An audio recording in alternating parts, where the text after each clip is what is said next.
Good morning, or good afternoon, everyone.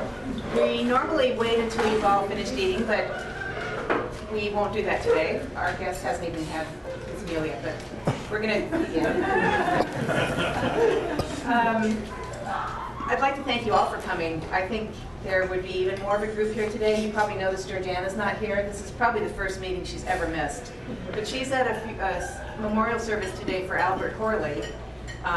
He lives next to Georgiana in a big house. I know for some of you it was a surprise. I don't know if you know him. He wasn't really a member of the Historical Society, but anyway, that's where she is today. And I got 3 RSVPs from people who would have been here today to listen to John, but they went to the funeral. We have some special guests today. We have one of our city planners, our planning commissioners, David Medeiros. We have Tom Lighty from Benito Lake. Lots of people that I have not met, but I'm happy to see here today, and people who have not been for a while are back again, so we're happy to see you. I'd like to introduce the board because I'm not sure if I've ever done that. Carl Bonk is a member of the board, and Emily Renzo. Emily owns the Casa Dianza right across the street. And she's done a terrific job of restoring it. If you've noticed, it's been kind of an ongoing process, but it's looking great, and she's doing it historically correctly. That's a phrase. And I'm just an English major, historically correctly. Valerie Eglund is another board member. She's just been appointed by Anthony Vitello to the County Planning Commission, so we're happy to have her representing. And today's Valerie's birthday, so sing her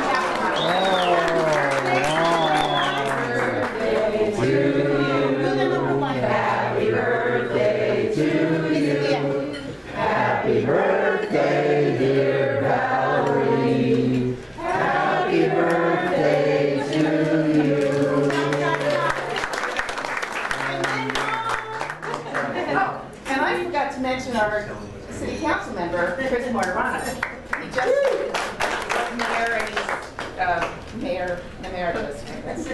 Would you mind, Chris? Well, now I've introduced you, but let's go around the room introducing ourselves. Angela? I'm the wife of the previous mayor, Angela. Okay. Dave, I've introduced Dave Medeiros. Dave Medeiros. Rob? Tom Lighty. Tom Lighty. Carvon. Alan Robertson. Perfect. Ladies first. Emily Renzel. Perfect. Okay. Greg? Greg Cornell. Mario Martini. Mario Martini's new to town. He's our newest member. He lives on Polk Street. His third great grandmother owned a restaurant on 3rd Street, so we're very happy to have him as a member. Val? Well, we said Valerie. Okay. Dennis Reifenberg. Carol Millwood. Good to see you. Okay. Linda Baccarezza. Dennis Baccarezza. Anita Kane. Anita Kane is president of the San Benito County Historical Society, and also you're on the Parks and Rec? No, Reach. Oh, Reach, with yeah. Val. Okay. So very active. Tiffany Bianco. Cynthia Collins. Okay. Carrie Mansmith. Natalia Armstrong. Anita Mansmith. Jon Mansmith. Rowan Tupuival. Nancy Nyland Tupuival. Ruben Lopez. Verona Flint. Sheila Prater. Tina Bain. Irene Schultz. Mark Rianda. Violet Besson-Smith. Rosemary Batallo Godoti. Cliff Cardoza. Cliff Cardoza. This would be a good time, Cliff, for you to do your presentation. You want to do that now? Well, whatever's convenient relative to, Why don't we do it? Is it very long? pardon me? Is it very long? No, it's short, it's a handout. Let's do it. Yeah. He's just starting. Yeah.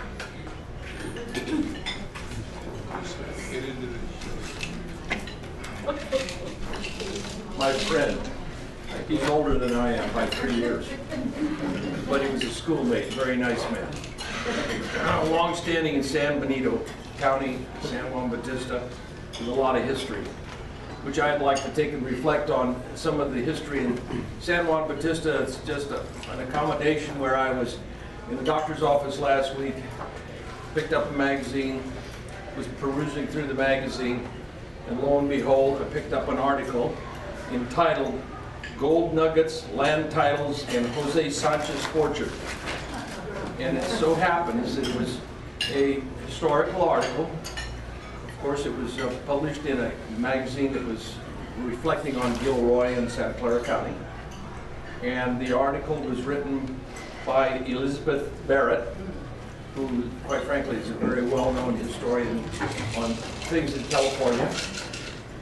And in connection with it, it reflected on the history which was always known as the Sanchez Treasure, as well as the Crane House.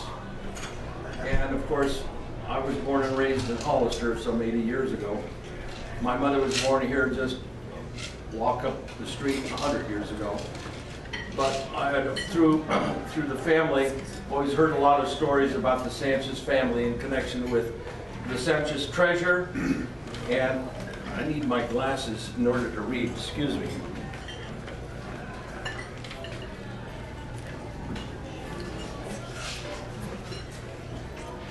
But anyway, it was always the case where out in the Pajaro River, crossing the 101, some time back in the early 1800s, there was this story about a Sanchez who on Christmas Eve had a fortune that he was carrying going somewhere in Santa Clara County.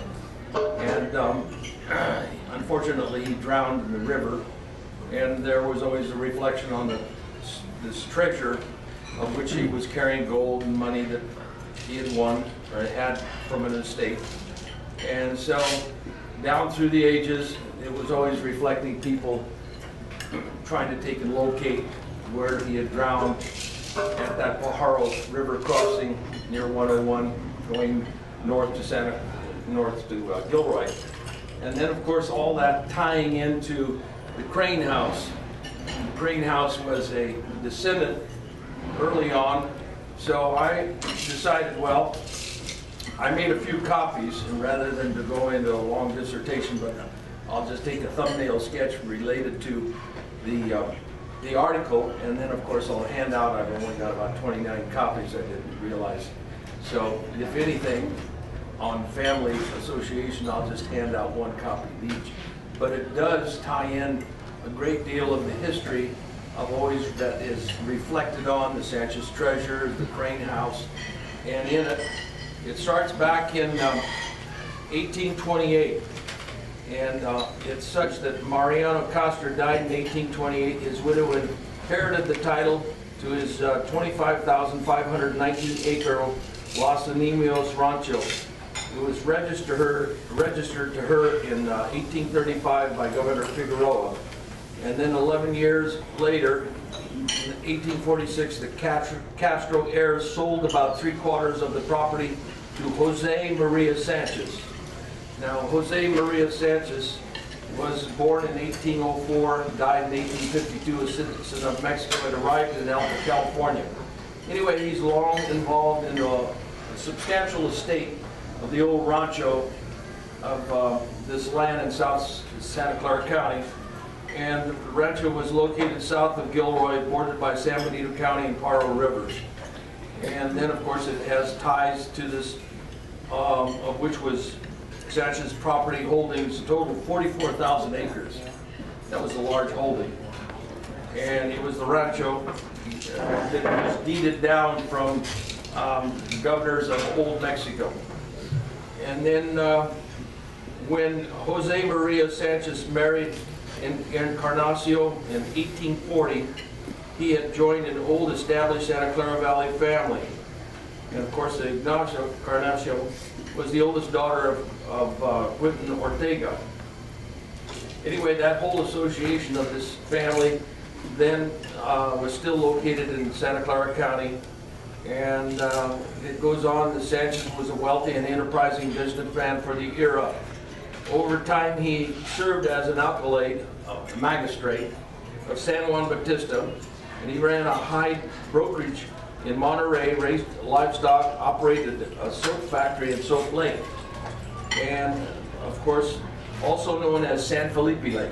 I'm sure that everyone knows the location of Soap Lake. which is north part of San Benito County and south of Santa Clara County. And he then was engaged in many other things. Also managed slaughter and butchering shop in Sierras. He had a gold collection, allegedly amassed from mining in the Sierra and winning at card games. It was said to be buried somewhere on his ranch property. Anyway, as time progresses, it's in 1853, Ignacio was about to marry another Ignacio, who was one of the heirs tied into this family of the Sanchez. And in connection with that, she had 5 husbands, 5 different husbands, most of which died. And she had married a crane, and he was from England. Anyway, she, of course, her and her husband built this crane house that is still existing today. And it goes on to reflect how this woman that died in, let's see, widowed. Okay, she was widowed 5 times. The unfortunate Encarnacio spent the remainder of her life in San Juan Bautista at the home of her 3rd husband, George Crane. She died in 1894 at the age of 71 in the Crane House, which stands today opposite the old Mission corner at 401 2nd Street. As for the beleaguered Jose Maria Sanchez, legends still surface on occasion of his buried gold nuggets. Long ago, gold seekers were known to trespass on his former rancho, digging up the ground in search of supposed buried treasure, but no such collection has yet been discovered. But anyway, it just reflects on the, not a myth, but a historical event that's associated with San Benito County. So I made copies of it, and I'll hand out, and then of course you can reflect on the more details, but it is a very well-written article that reflects on the significant history of the old Sanchez treasure and the Crane House. Okay. Thank you, Cliff.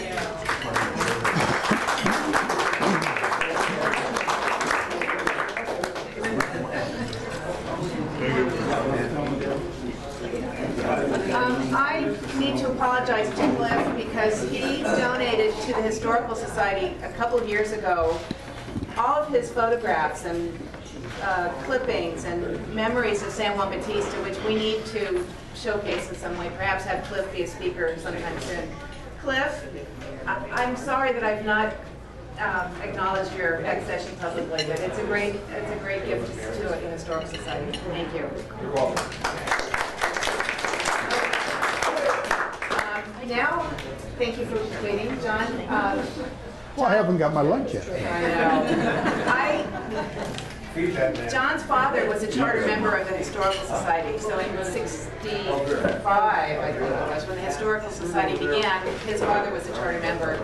And you and Juanita have probably attended just about every meeting, and we're happy to have you as a guest today. I didn't know you personally until I came to your house for a little interview, and I think I was there about 2 hours. There's so much to know about John. Unfortunately, we can't give a lot of time today, but we'll see him again in the future to talk. Want to go ahead, John? Thank you for being here today. Thank you for being patient.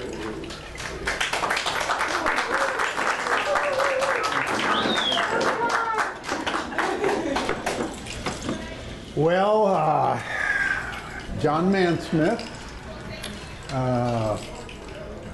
I was conceived on the 4th of July, 1944. Everybody wanted me to begin at the beginning. So that's as far back as I can't remember, but as far back as I can calculate. I don't know what all the happenings of the day were, but it was a real bang-up day in my life, I'll tell you that. I was born in Minnesota, Winona, Minnesota. Moved out here to California from Minneapolis, Minnesota when I was about 5 years old. My father had toured this area when he was in the service during the war. When he was in the service, he was a baker. He got allergic to flour. Maybe, who knows? Maybe that was a mental thing. But I was also the third child, so that got him out. So maybe that's why I was the favorite of the three kids.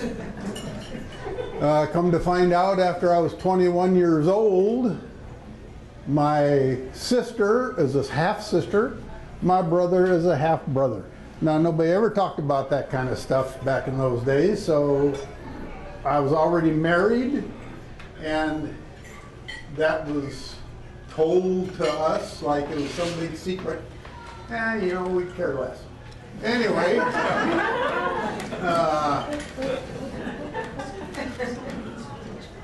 so 5 years old, moved out here.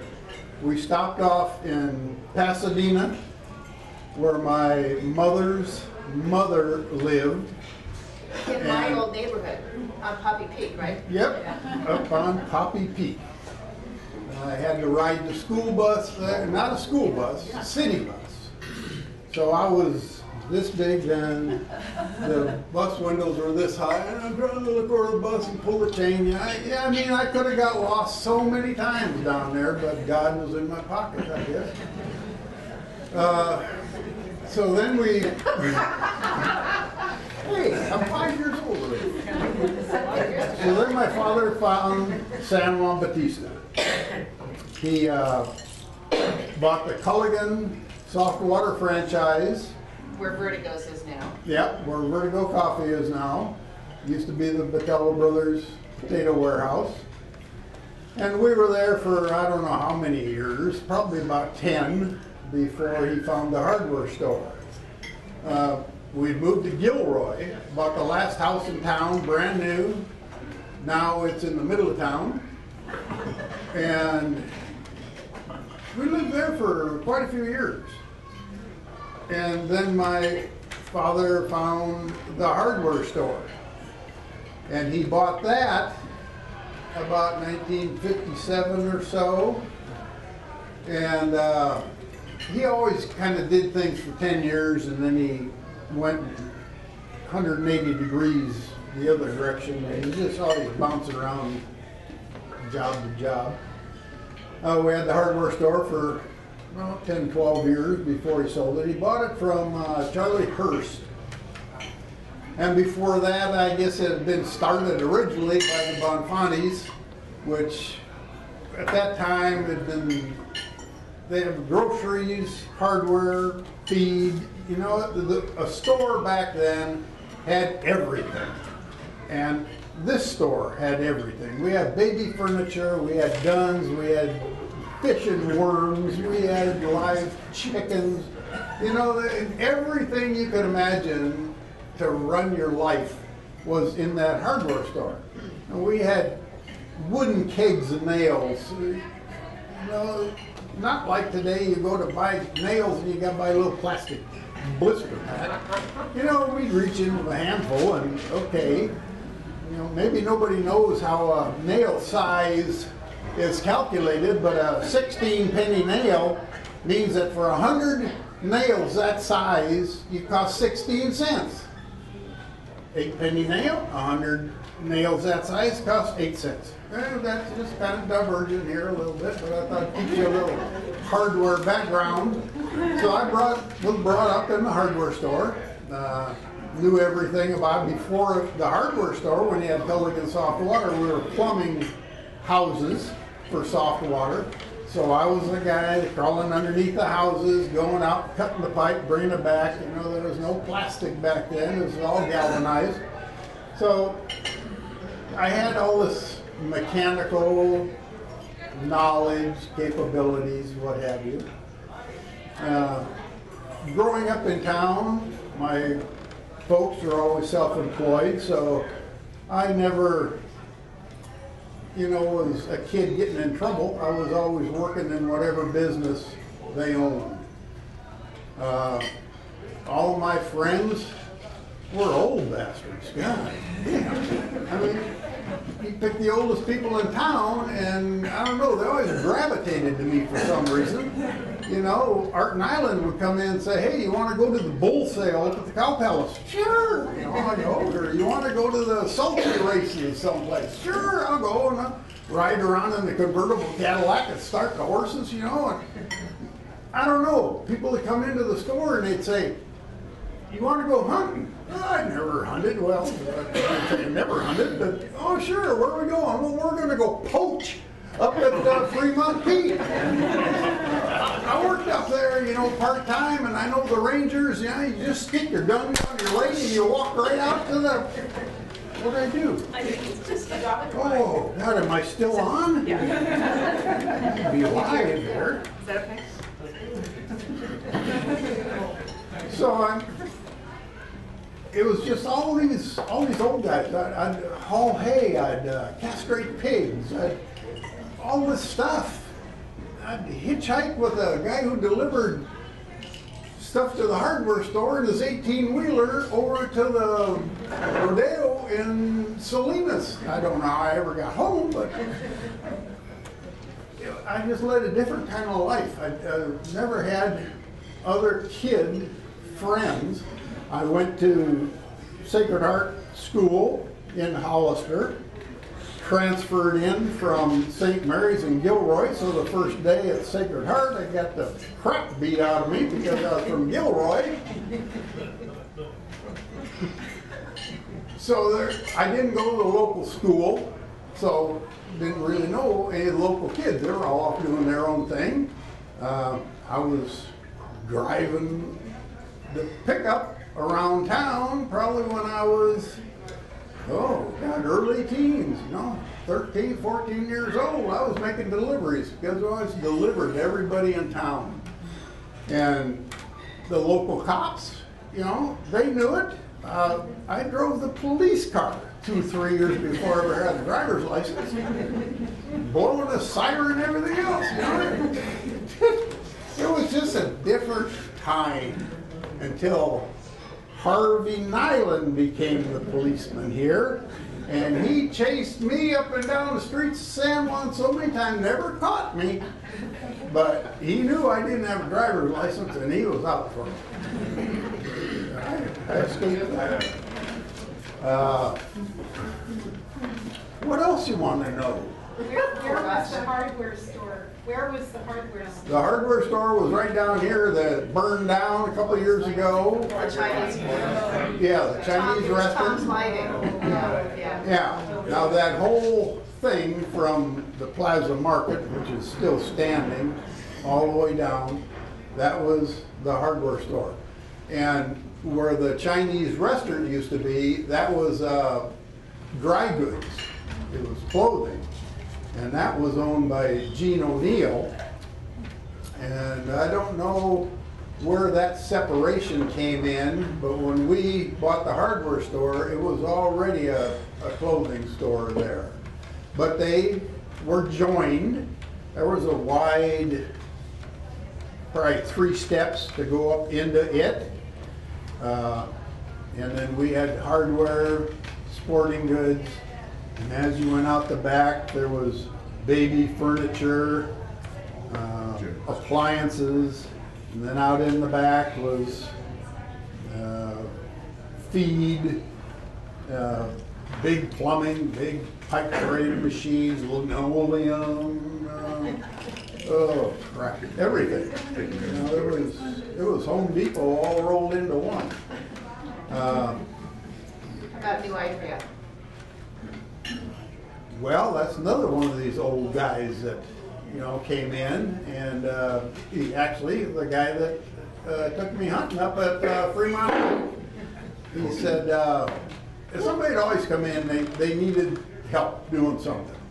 And they asked me if I could help them, and my father would always say, yeah, take him. I don't know, maybe he wanted to get rid of him. Yeah, take him. So this guy was Bill Bingham, lived up the canyon, and he was a miner, let's say. He liked mining for quicksilver. So probably about halfway to New Idaho, past the bar. He had a place up there that he was mining for a guy. We had to go up there and drill holes and load them with dynamite, blow it up, and then the guy come in with a bulldozer and bulldoze it all. And I mean, we went up into gold country and picked up a shaker table and all kinds of stuff. I didn't really get involved in that. I was just doing the heavy work, drilling the holes and blasting them. And one day he said, okay, we gotta take a load of dynamite up to the mine. He said, here, see that old truck over there on its last legs and tarp over top of it? And he says, that's full of dynamite. He says, you drive that one. He says, I'm going to take the one over here with that works with the blasting caps in it. He said, no problem. So I survived that too. So I never really was at New Idria. I was just blowing up ground away from there and on a quicksilver vein. About McCormick Teledyne? McCormick Teledyne. When we got married to my wonderful wife here, who has been so nervous for the last month about this presentation and how I was going to embarrass her. And if it wasn't for her with all these notes and my not practicing, that just drove her crazy. Anyway, after we got married, which I couldn't do, we wanted to get married when we were 20. And my parents would not sign for that, and so we had to wait till we were 21 when we didn't need the signature or parental consent because I wasn't making $10,000 a year. Well, it took a long time before I was making $10,000 a year. Right now I'm making $78.50 a month. So,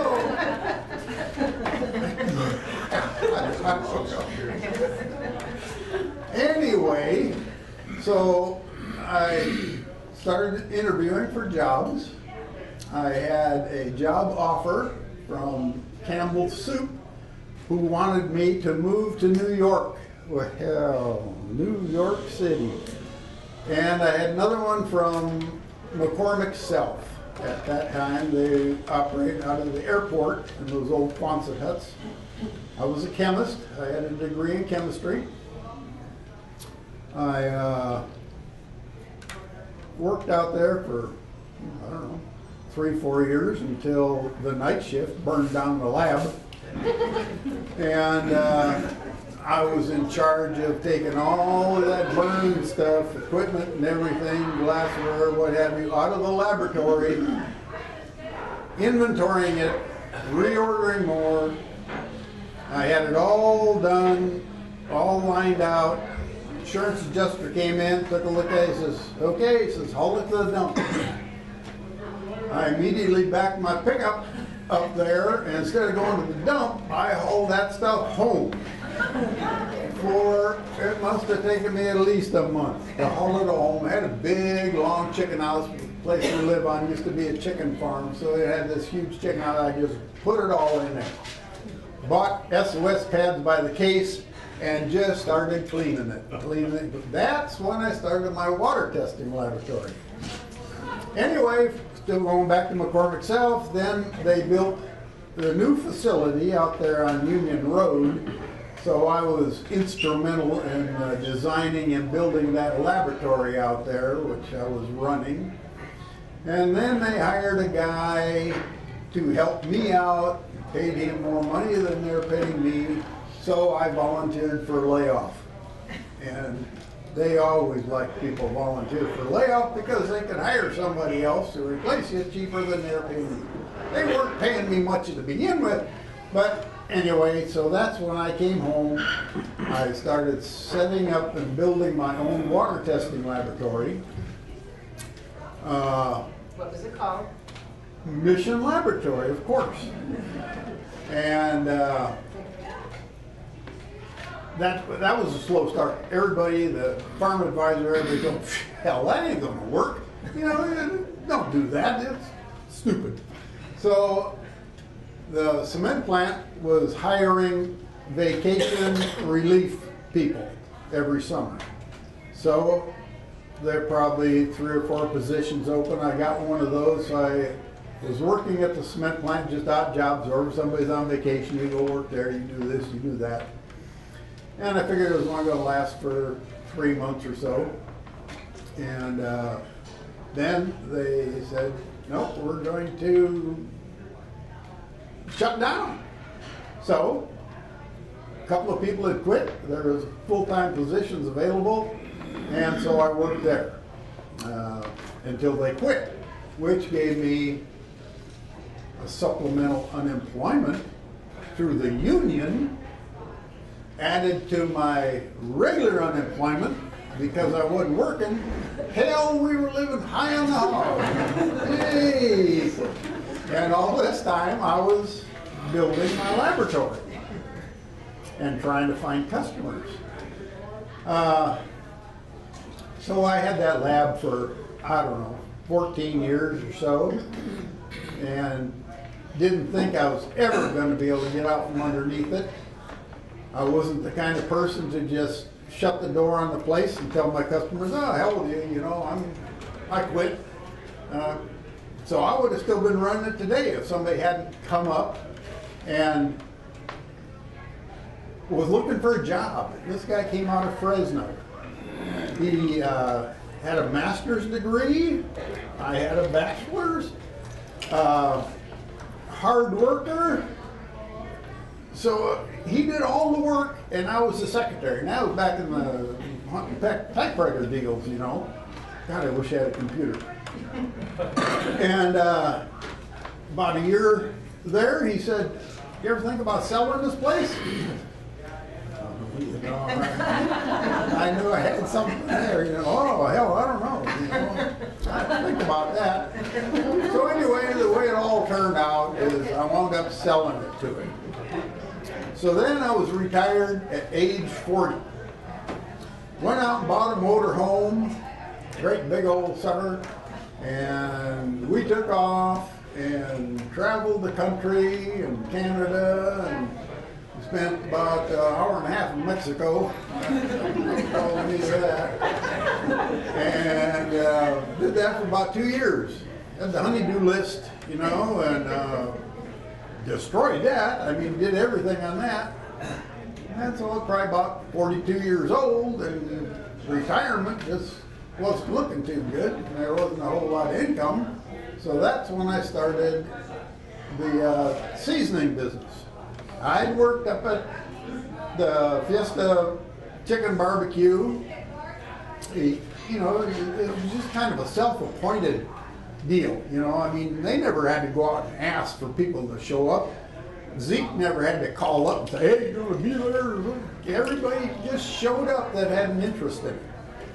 And I kind of got, or took over or something, making the seasoning. Now, there's no big deal making that seasoning. It was just a big bucket of salt, bunch of pepper, and a poof of oregano. So there's the secret to the Fiesta Rodeo. More salt. Salt, salt, salt. You sell more beer, you sell more beer, you sell more beer. So I did that every year, and that was an all-night deal. You'd go down early in the evening, light the fires, and then you'd have to sit around, drink the beer, and drink Serval's wine if it hadn't turned to vinegar. You know, every once in a while we had vinegar, so that just went as a Recipe. yeah. That just was based, and so I did that for years. So that kind of started me in the barbecue business. After I got back from a couple of years of touring around with a motorhome, I was in charge of. I was barbecue chairman for the Young Farmers out of Hollister. That's an extension of the Future Farmers.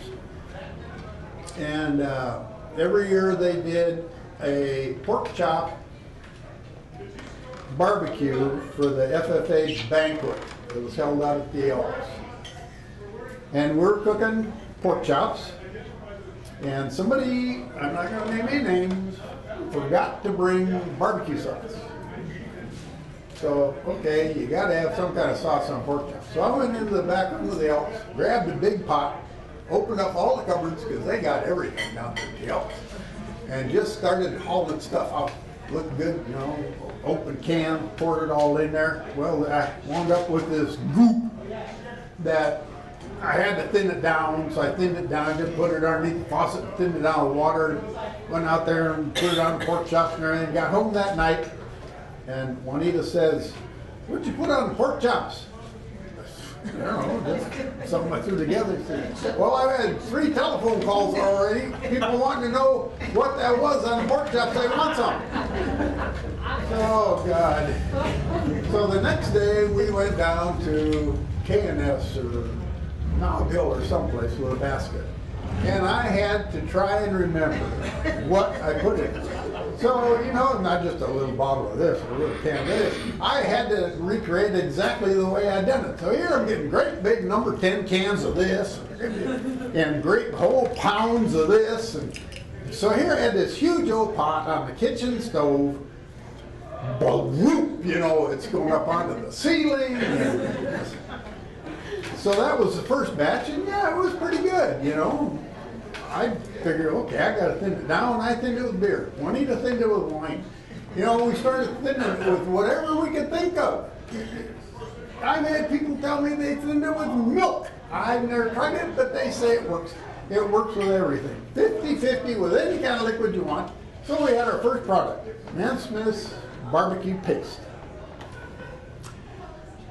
So we figured, okay, you know, well, then the grilling spice, wasn't quite as simple as Fiesta Rodeo stuff. You know, there's nothing fantastic about that. So I greened up our original grilling spice. So then we took and we loaded the motorhome underneath the bed, up in the cabinets, all over the place, and took off on another road trip. So we'd sell it to individual stores, especially food stores, butcher shops. You know, we were very selective. We were in the right place. And figured, okay, now it's kind of like a disease, you know. They'll get it, and everybody will call in orders and everything. Once it was gone, it was out of sight, out of mind. You know, that didn't work at all. Nothing's worked that we've done in our business. It's more challenging than you can believe. So, what? My label. My label was drawn by Richard Hurtado, one of Chapito's many, many children, who I'd gone to school with. And he was quite the artsy guy. He used to draw record album labels down in LA. And I don't know how I happened to say something about I needed a label, because you never see that guy very often. You got to kind of call him. He's always off by himself doing his thing. And so he drew my label. We called it Jake's for some reason. Until Jake's Seafood up in Oregon sent me a cease and desist order. So then I called him back and he said, well, Mansmith, because if there's another Mansmith, if you ever see another Mansmith, they are directly, immediately related to us. There's no, and I have my family tree all the way back to the year 600. Still working on it. I figure pretty quick I'm going to get all the way back to Jesus. Oh, God. There's a few illegal aliens in the tree there someplace. So that's how the label came about. Then we had to come back and just really try to figure out how to make it work, how to sell the stuff. We started doing arts and craft shows here in San Juan Bautista, where we would cook chicken wings and season them and give them away and try to sell the seasoning alongside. We did that for a couple of years, and then we switched from chicken wings to little bitty piece of tri-tip on a little bitty piece of French bread. So that helped, you know, and then people say, how would you like to come cook our company picnic? Or we're getting married, you know, in July. Would you come and cater our wedding? So that whole thing evolved into a catering business, which we did until about the year 2000, at which time Juanita and I would get in one truck and we'd go off and do an event, and my son and his wife would get in another truck and go off and do another event, and we were doing 8 to 10 catering deals a week, and it killed us. It's climbing in out of that catering truck and hooking 80-pound cases of meat. That all contributed to the situation I'm in now, which last 3 years I've had 7 surgeries. One of the back surgeries nicked my spinal cord, and I got very poor control of my legs. But anyway, so we gave the catering business to our son Mike. Dude's doing just a bang-up job with it. Seems to like it, but it's killing him too. You know, it's just a lot of work. But he's holding up. If anybody doesn't know, they sell Friday afternoons, Yeah, Friday Union and afternoon. Friday afternoon. Yeah. Whole chunks of meat to go. We started that at a farmer's market in Hollister. They had the farmer's market over there all the time, and they were always looking for something to add to it, to improve the farmer's market. So I said, how would you like a barbecue? Barbecued meat to go. Oh, God, great.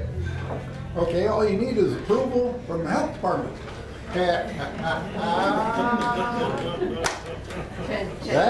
That's a whole day all by itself, if you want to talk about the damn health department. And boy, I used to like to play with them. They said, no, you got to sell it once. It took me 2 years anyway to be able to sell at the farmer's market. And then they said, so first day I sat up, barbecue pit, I'll roll the tin foil on the pit. People come up, they say, I want that one. I'd grab it, put it on the tin foil, hand it to them. Oh, no, you got to have a food booth screened in to keep the flies away. Like the flies are landing in the smoke on the barbecue pit. Anyway, it's okay. I went down to Orchard Supply, and I made myself a food booth that was 3 foot by 3 foot. It had a little counter in the front. It had 2 pots of meat behind me. Health department came and I said, what the hell is this? It was about the size of a phone booth. I said, it's a food booth. You didn't say how big it had to be. Oh, no, it's got to be bigger than that. I said, why? So we operated out of that food booth for that year. And then they made me make a bigger one. And anyway, as far as I'm concerned, the health department, boy, they got nothing to do with health. You know, they got no discretion. Some rules are like this. If you want to get them changed, you got to go see your senator or something. It's never going to happen. So anyway, as far as I'm concerned, I'm grandfathered to do whatever the hell I want. Where am I going with all this? I don't know, but it's funny as hell. What?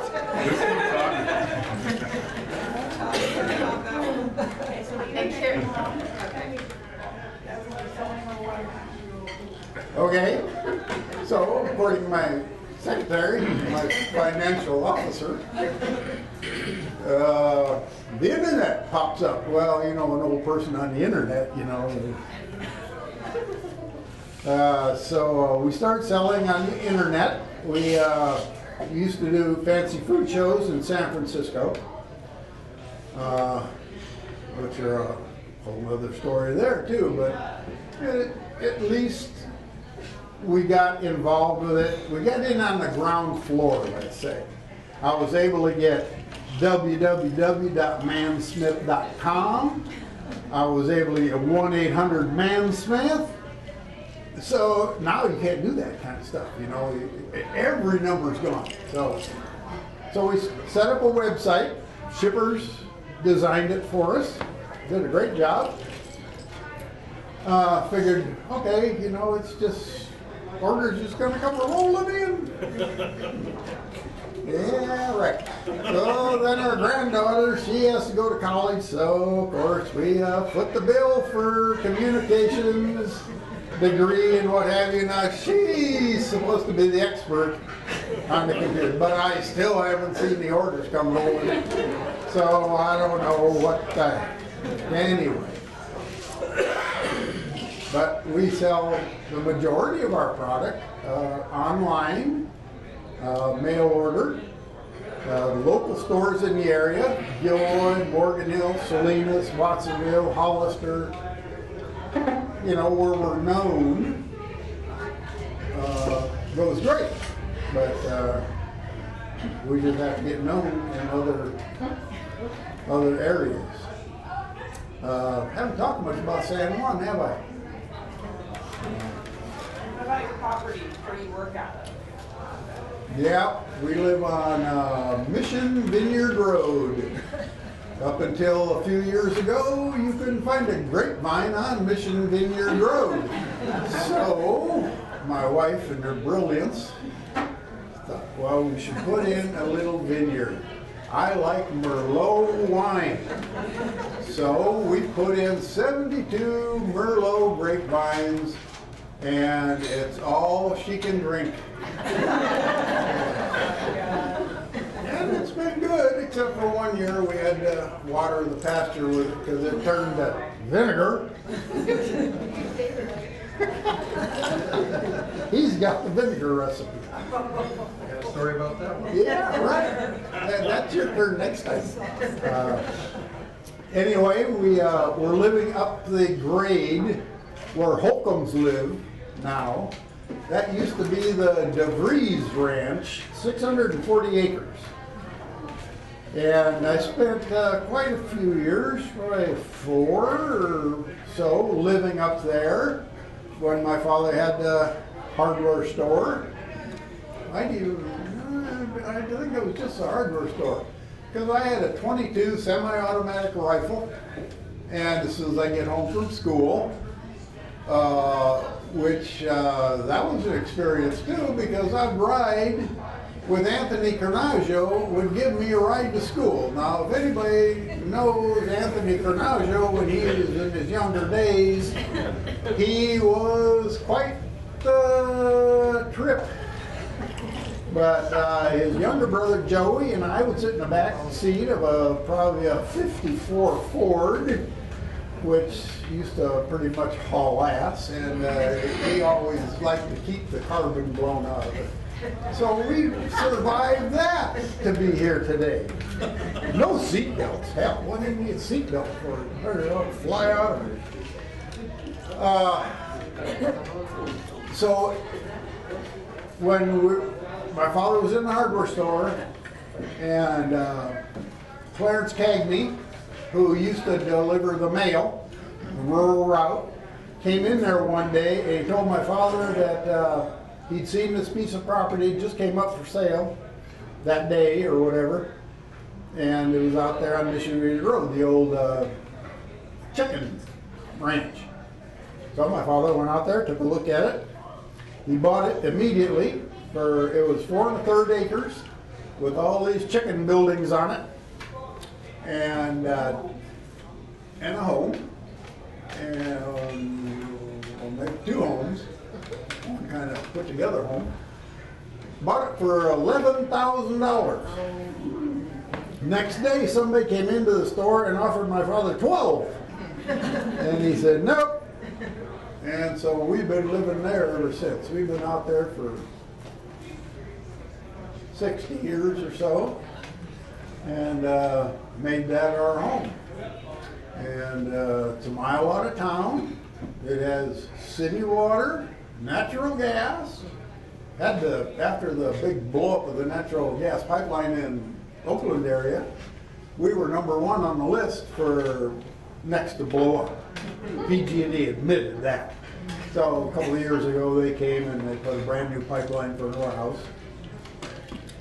Got cable TV, everything but sewer. We don't need a sewer. Hell, we got a real sandy soil and never have to pump a septic tank. Next.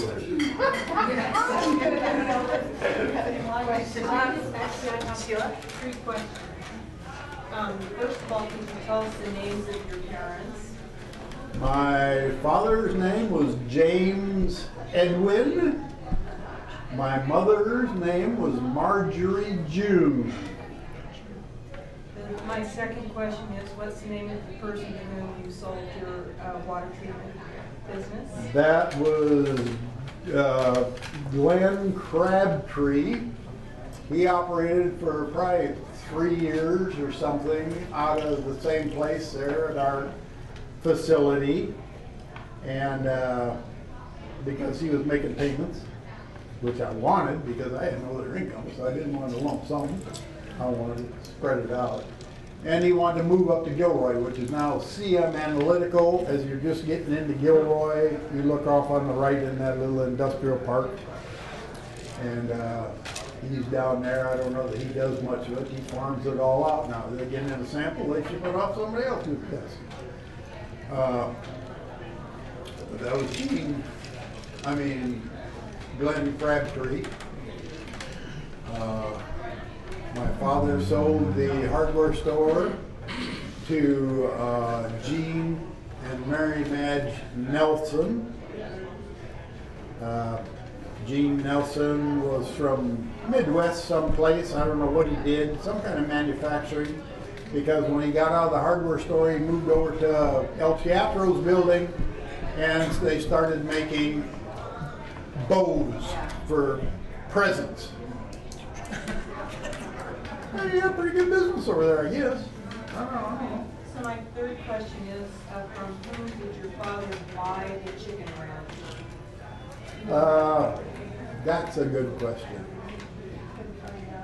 I don't really know, but it used to be a Nyland, not related closely to the other Nylands in the area. But I don't really know. Any other questions? When I sent out the newsletter about a month ago, I included on it was a brand, the JM brand. When I left their house, I saw one on the concrete, and I thought, oh, I should take a picture of that. Then I saw another one. I did take a picture of it, and they had already gone in the house, and I left. And I didn't confirm that it was their brand. I just assumed it was JM. But John told me that when Larry Leschbaugh came to town and was remodeling the Hardina's portion of town, that brand was in the sidewalk? No, it was just laying around in one of the buildings or buried underneath in the basement or something. And he couldn't think of anybody else that had those initials, so he took it across the street and asked my father if he wanted. So, you know, it could be Joaquin Murrieta. It could be, who knows? Maybe we can just send a stranger. Mystery. Maybe I missed it. What year did your family come here to San Juan? What? I think we came to San Juan in about 57. Yeah. Something like that. A long time ago. Yeah, we must have been in competition because we also had a chicken ranch when we first came. Well, and the Lang family had a chicken ranch where the And a vineyard. Wilcox house is. Yeah, we used to make our own wine. Yeah, well, you know what. By the way, when it wasn't vinegar, I have yet to drink wine like that. Yeah. I've never found any other wine better than my dad's wine when it was good vintage. Because I drank almost a gallon of it one night. Oh. And one night. And never had a hangover. Oh. But I had an appetite that lasted for 2 weeks. Wow. That wouldn't quit. And every time I drank a glass of water, I got drunk all over again. But I never did that again. Didn't have to. Any other questions? Did you have, did you talk to me about Frank Luke Shelley? Frank Lou Kelly used to be the chief of police. Knew him well, you know. I mean, we went hunting up behind the cement plant one year. I don't know, there were probably 4 or 5 of us, and I, of course, was in the group with all these old timers. And Frank shot a deer, and he told me, he said, "Hey, John, go back into town, walk into town, and bring my car. Here's the keys." Oh, I was, 13. Okay. So I walked back in town, get his car, drive up the old grade there, get his deer. And then, I mean, that's just the way it was. Nobody was so damn, like the book, buy the book. Everything was just, hey, you know how to drive? Yeah, you drive great. Here, drive. Shift car. And Rocky Castellano, I think his name was, used to be the deputy. And, always eating lunch at his place. Chorizo and eggs. Oh my God. And then we'd go on a diet. All you could have was Jello for a month. It was just a different time. It wasn't so strict. It was just fun, laid back. During the Fiesta Rodeo, I'd walk around town for a week, with a pistol, with a sidearm. I always had a gun in the truck, you had a 22 and a shotgun over the back window, and a gun rack. When I went to high school, I remember I even asked Frank, because I had a little Falcon pickup. And behind the seat, I had an old scabbard, and I put my 22 in there. And I asked Frank, I said, "Is that okay, to carry a gun?" And he said, "Yeah, as long as it's not loaded." So, I had that in there forever. I met Juanita at Gavilan College, and we were all riding around in the hills. And, she knew I had a gun. She knew I always went hunting. She said, "Oh, there's a rabbit way down there. Shoot that rabbit." So, okay, bing, boom. And God, she cried. I didn't think you could eat it. But I mean, it was just different, You can't have a gun anymore. People go, "Oh, God, they're against guns." Well, you just gotta know how to use them and not be out to kill people. When did you go to Gavilan? What year? I don't know. I graduated high school in '63, so I started Gavilan out at the airport again. And, always out at the airport in '64. Okay, yeah, '63. That's where I met Juanita. She was walking across the road, and I thought, "Oh, there's my future wife." And how many years has it been? 50, since I met her? Since you've been married? Oh, God, we've been married for almost 52. That's great.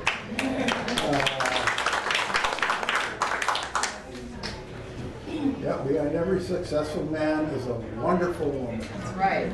That's right. Yes. Good job.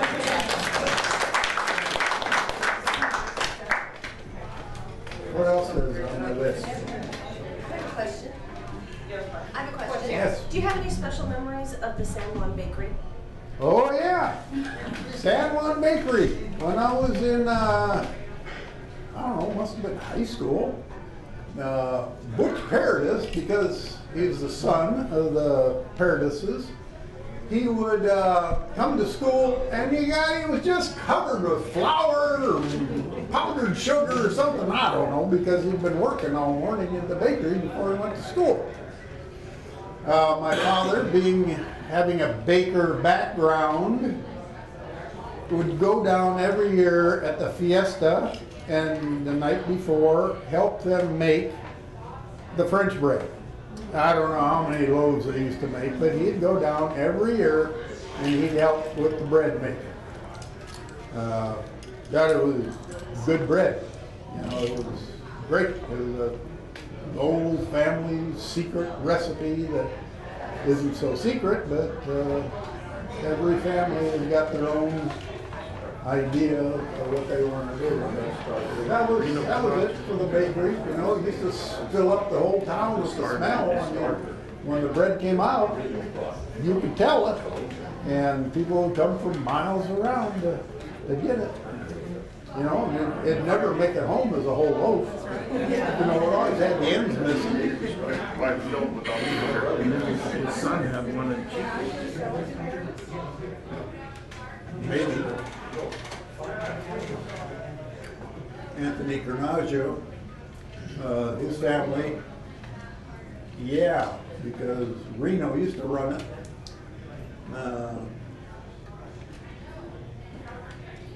Yeah, they must have sold it to Paradises. I don't know. How about Mary Sullivan's gas station? No, yeah, there used to be a half a dozen gas stations in this town. You know, in the windmill parking lot, there was a big one there where you used to get white gas and everything else. And Mary Sullivan's, I spent a lot of time, but I usually was at the Diaz stations, just because of the Diaz's, I guess. That's where the preschool is now, right? Yeah, yeah. They used to be across the highway where Leal's hotel is, and they used to be across the road there. That little So Diaz concrete. had that station where Leal is? Yeah, Okay. yeah. So, and then there used to be a gas station next to Neil's Market where you dial in, you know, the Yeah, strength there of was your one where gas. Leal's too. 10% this, 20% that. Right, yeah. Kenny's here, Laverone's. Yeah, there was just gas stations everywhere. Yeah, museum. Yeah. And the Texaco, Levo, where the thrift shop was a gas station too, Texaco. Yeah. Yeah, because this was the 101. It was Highway 101. And bars. Yeah, there used to be a lot of bars. You know, during the Fiesta Rodeo, the thing to do for the locals, anyway, was you'd park down here on one end of town, and then you'd just walk. You know, and you'd go into each bar, and then across the street, come back, and there must have been at least 10. At one time. Yeah. At one time. 13. I counted when I was 12. Wow. Yeah, and by the time you got back to your car, you could even find it. You know? We have to dial in your gas. Do you remember a bar called Frenchie's? Yep. Oh, yeah, yeah. Yep. That was Yep. the last chance saloon too, And then right? there was the Purple after that. Yeah. Was French, I remember my father taking me in there when I was a little kid, and there was a monkey in there. The guy had a pet monkey. I guess that was Frenchie's. Yeah, that's right there where Laney Rena lives.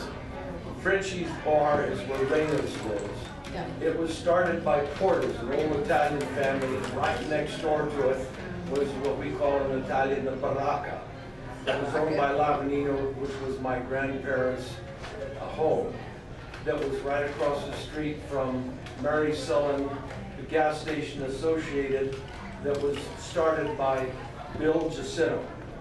And across the road from the Hollister-San Juan Highway, the old Hollister-San Juan Highway, was the Chevron, which was then owned by Dave Wright, who used to be the mayor of Hollister.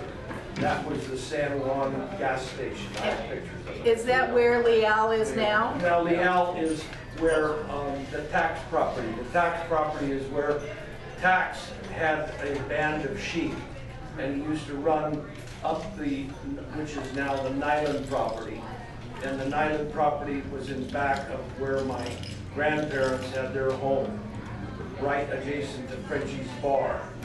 And right next to Frenchie's Bar, just adjacent, well, in the parking lot area was a Shell station that was operated by Glenn DeArmond from Hollister.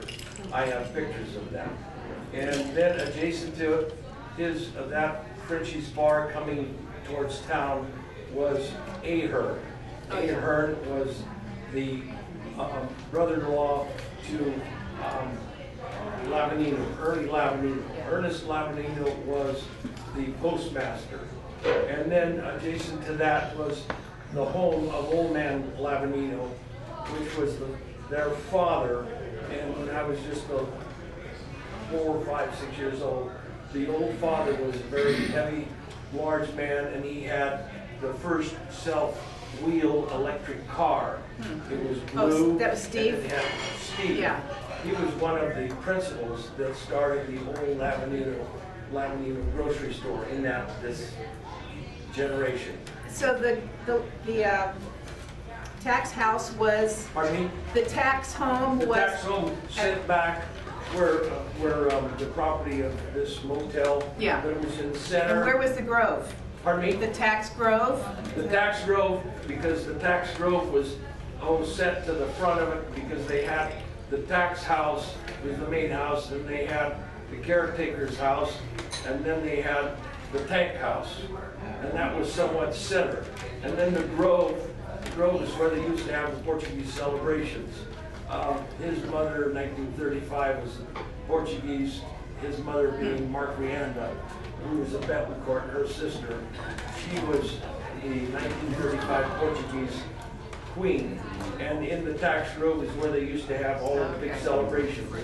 Then the last celebration, because I was in 1941, was the last celebration that they had before the war, and that was here in the olive grove of the mission. But prior to that, yeah. But all of that activity used to be tax. Tax was a very principal. But he had a band of sheep, large holdings of sheep, as well as a butcher shop. So we'll have to have Cliff for a guest speaker. Yeah. Very knowledgeable. Any more questions for John? Okay.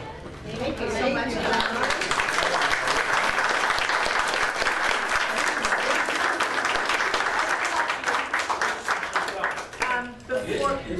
Is his product still marketed? Yes, it's available at local stores. Jon Mansmith. You can buy some at my outlet store. Your chicken is delicious. Yeah. And you use it on your French bread too, which is delicious. Everything. Yeah. I would have used it on my lunch today if I would have gotten it. You use it in the beans? Yeah. Okay. As you leave today, notice that this Hawks Peak Plaza is fully occupied now. There's a flower shop, there's an artsy chica next door. Mendoza. You all knew Marley Holke, I believe. You knew it was. Marley started a dinner in Hollister on Christmas Day. He and his wife, 29 years ago, they decided instead of giving each other Christmas gifts, they use that money to put on a dinner for the homeless, seniors, whatever. It's been going on for 29 years. I'm the chairman now. And for as long as I can remember, John and his family have been smoking. Yeah, that's it. You guys smoke. Smoking the turkeys. They come down there at 5 o'clock in the morning. That kind of thing taken over by granddaughter Carrie and her little cousins. You should see them down there at 5 o'clock running around putting those turkeys in there. And I just want to thank John publicly for he and his family for what they do every year. So.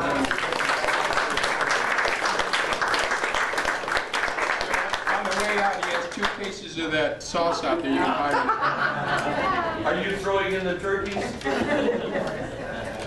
If you have nothing to do tomorrow, there's an event at the Castro Adobe State Historic Park in Watsonville. If you haven't been to that, I highly recommend it. It's beautiful, it's natural. Where is it? It's in the Larkin Valley, Watsonville. Castro Adobe?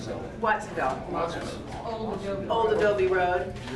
Tomorrow they're having, it's called Romance on the Rancho.